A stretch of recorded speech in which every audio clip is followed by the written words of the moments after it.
Commander Zextheri of the Valonian Empire had conquered 17 star systems. His crystalline exoskeleton bore the scars of 100 battles, and his forearms had wielded weapons that could level cities.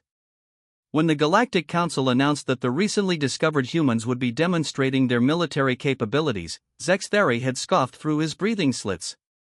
These humans came from what the xenobiologists had classified as a Class 12 Deathworld, a planet so hostile that most Council species couldn't survive there without environmental suits.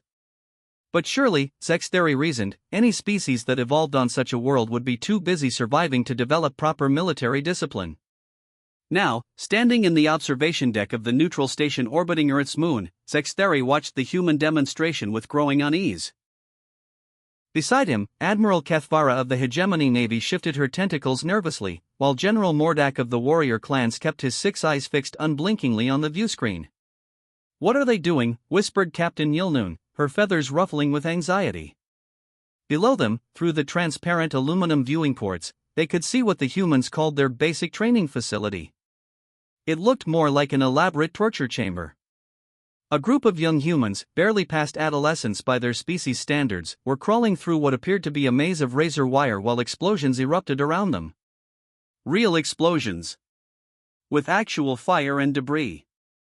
"The instructor calls it an obstacle course," said Dr. Hental, the expedition's xenobiologist, consulting his translator device.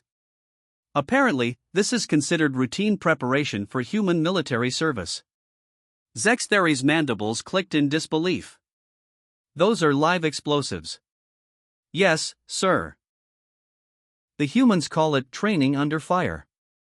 They believe it builds character and prepares soldiers for actual combat conditions." On the screen, a human recruit stumbled and fell face-first into what looked like thick mud. Instead of helping him up, his instructor, a scarred veteran with arms like tree trunks, began shouting at him to move faster. The young human picked himself up, spat out a mouthful of mud, and continued crawling through the wire as shrapnel rained down around him. General Mordak, whose species prided itself on warrior traditions spanning millennia, made a strangled sound. "In my clan, we test warriors by having them hunt the Great Sand WIRMS of Mortak Prime. But we don't deliberately try to kill them during training." "Oh, but they're not trying to kill them," Dr. Hental corrected helpfully.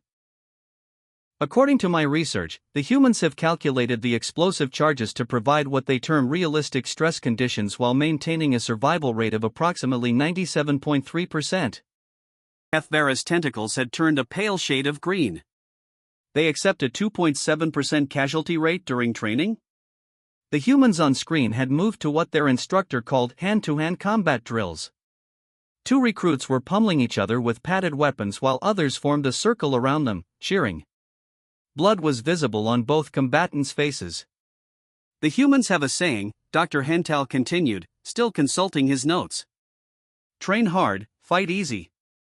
They deliberately make their training more difficult than actual combat conditions.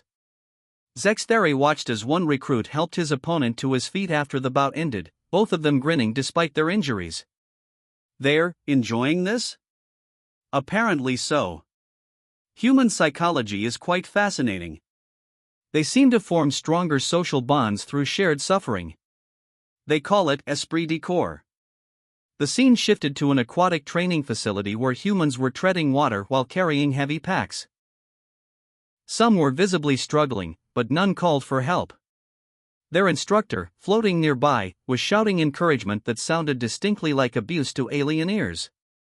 "By the 7 moons," breathed Captain Yilnoon. "Do they torture all their young like this?" "Only the volunteers," Dr. Hental replied. "Remarkably, more humans apply for military service than can be accepted. They actually compete for the opportunity to undergo this training." The final demonstration involved something the humans called survival training.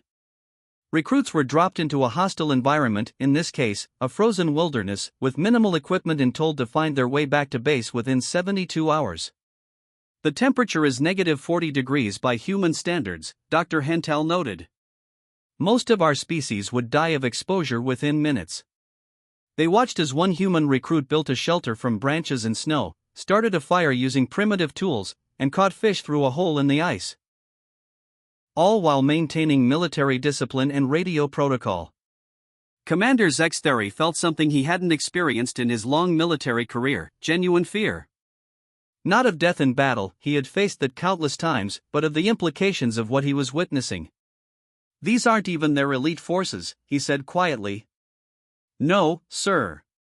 This is what they term basic training, the minimum standard for all human military personnel. Their special forces undergo training, that is." Dr. Hental paused, checking his notes. "According to human documentation, significantly more challenging." The alien commanders watched in stunned silence as the human recruits completed their training cycle. These young beings had endured conditions that would break veteran warriors from most species, and they had done so with determination, camaraderie, and even humor. Admiral Cathvara was the first to speak. "We need to reconsider our expansion plans in this sector." General Mordak nodded gravely. "A species that volunteers for this level of training, what must their actual warfare be like?" As if in answer to his question, the final segment of the demonstration began. A human sergeant, his uniform bearing ribbons indicating he was a combat veteran, stepped forward to address the camera. "This concludes our basic training demonstration," he said in accented but clear galactic standard. "We hope our new allies in the Council understand that humanity is committed to contributing meaningfully to galactic peace and security. We look forward to serving alongside you." The sergeant's smile was warm and friendly, but his eyes held depths that spoke of battles fought and won on a world where everything was trying to kill you from the moment you were born. Commander Zextheri turned away from the viewscreen, his decision made. "Prepare a diplomatic communiqué," he ordered. "The Valonian Empire wishes to establish immediate and permanent peaceful relations with humanity." "Sir?" his aide questioned. Zextheri looked back at the screen, where human recruits were helping each other off the training field, bloody but unbowed, laughing and joking despite their ordeal.